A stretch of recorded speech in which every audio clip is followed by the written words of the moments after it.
Court documents dated Monday reveal that Facebook believes it has a First Amendment right to bar conservative political performance artist Laura Loomer.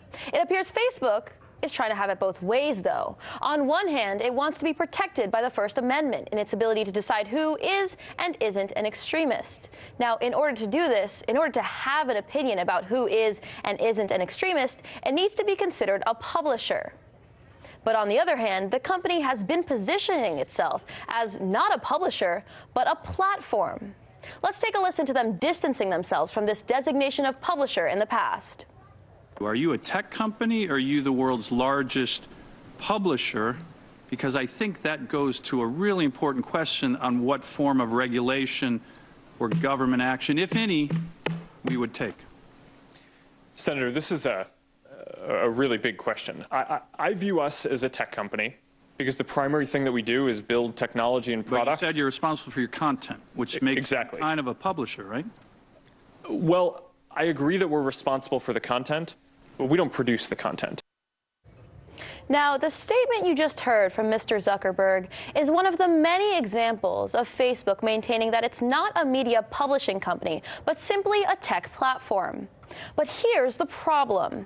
If Facebook is in fact a neutral platform, then why is it partnering with the Atlantic Council, a neoconservative yet bipartisan think tank funded by weapons contractors, oil companies, and NATO? Now, these are all organizations that have a bias towards U.S. imperialism and U.S. hegemony. And as Ajamu Baraka points out, perhaps we should be concerned about the power we're giving these companies, and perhaps we should be concerned about their ability to decide whose ideas should be heard.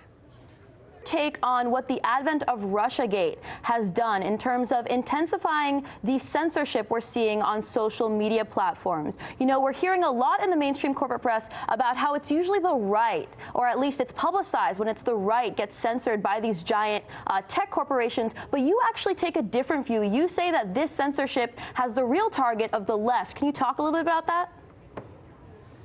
My concern has been what I refer to as liberal totalitarianism, that the Russiagate has been used as a weapon to convince the U.S. public that these giant tech companies should be given the power to determine the kind of information, the breadth of information that the public is exposed to. And I have said that there is a political agenda behind this. And the agenda is not to target Russia or to target the extreme right, but in fact the agenda is to target the left.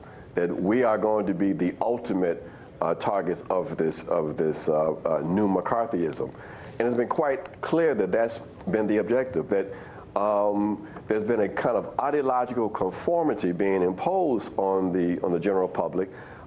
Twitter, Facebook. Google, they have been actively involved in censoring information, determining that certain kinds of information does not meet their community standards, talking about Facebook, determining what information is acceptable and what information is beyond the pale of being acceptable and able to be exposed to the U.S. public. So it is a very dangerous situation that we see unfolding here in this country. And the door that was opened up to this was, in fact, a Russiagate. So you haven't heard that we're the ones covering the stories that you won't see covered anywhere else? In Venezuela, Kazakhstan, let's go to Hong Kong. And the media reaction to that has been crickets. How about the way we cover those stories? What the hell does that mean? Huawei, Huawei, Huawei. That's the key word in this case, uprising. Keep? Can you believe that? Watching. This is the right thing for members of the media to do, to actually pick sides. Look, if you like what you see, subscribe.